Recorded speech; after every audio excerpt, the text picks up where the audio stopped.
So everyone no nakapanood na ng dagger winning shot ni Haliburton. But for that, please like and share and subscribe ng ating YouTube channel. So ano nga ba nangyari sa Game 1? Epic Game 1 ng NBA Finals. So everyone could notice naman na sobrang sama or messy talaga ng nilaro nitong mga taga Indiana Pacers. Kaliwat ka ng turnovers, miscues, lapses, tapon ng bola, turnover, no?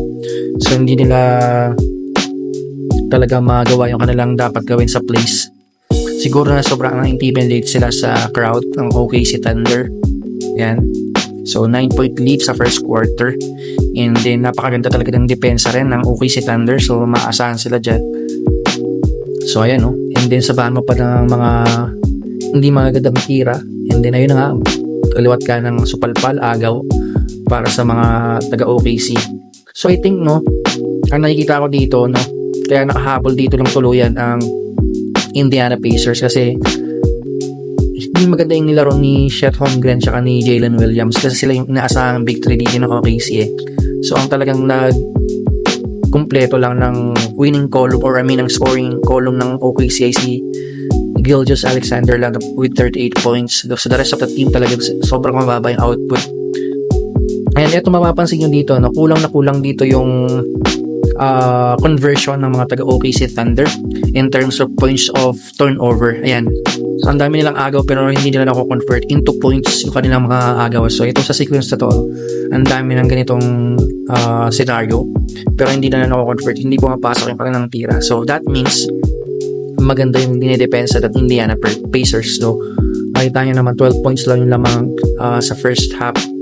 So, ideally, kung talagang pumapasok yung kanilang mga tira dahil sa turnover, I'm sure siguro mga threat or 20 mahigit yung nilamang ng OKC.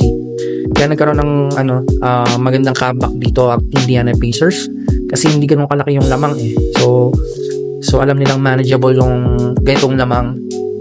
Yan. So nagkaroon sila ng konting momentum and then parang tira ng tres. And ayun na nga. Hindi ka pwedeng kasi pakampante sa kuna na tong Indiana Pacers, no? Hindi sila malalagay sa ganitong sitwasyon sa nilalagyan nila, diba? There happens to be a reason para sa kuponan na to. So sobrang gagaling nila talaga as a team. So alam naman natin wala silang superstar pero talagang nagsisig in yung kanilang mga plays. Alam nila yung bawat role nila, no?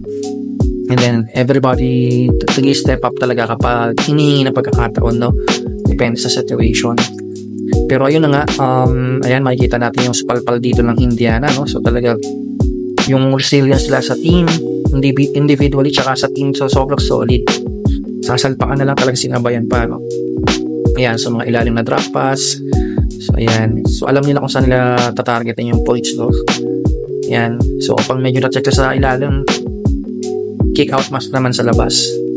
So yun, libre na sa Siakam, oh. So sobrang wide open shot.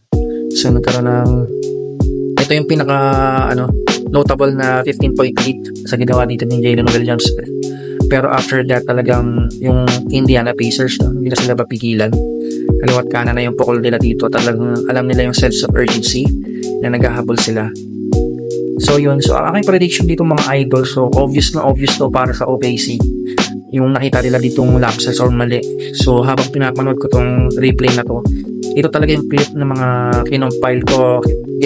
kinompilation ko para makita ko, which I think ito rin ang papanoorin video ng mga taga-OKC para masundan nila kung saan ba talaga sila nagkamali sa game 1. So I think magkakaroon ng malaking adjustment dito OKC. Kanina silip ko yung stat line. Ang odds or ang dito is negative or -11 dito yung OKC. So sila pa rin talaga yung yamatong mga guys to.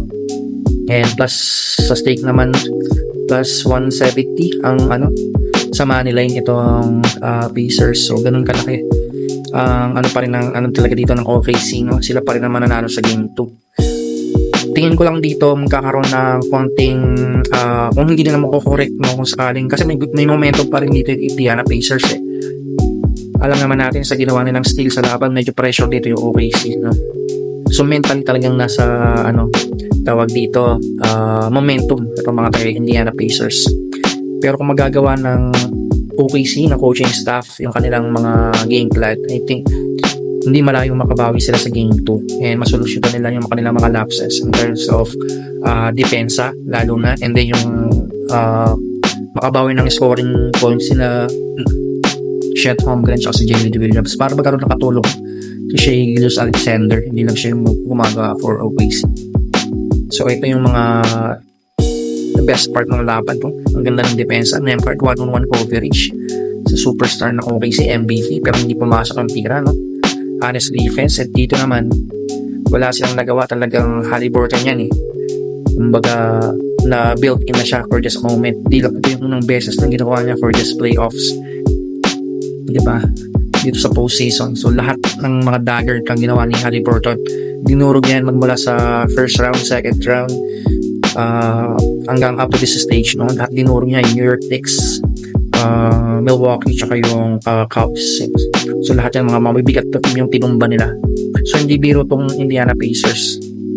Pero I believe na nanalo sa game 2 OKC Thunder. So kumusta kayo guys? Ano lang yung head-to-head lag, huwag na sa mga betting online kay para alam mo yun, low risk lang.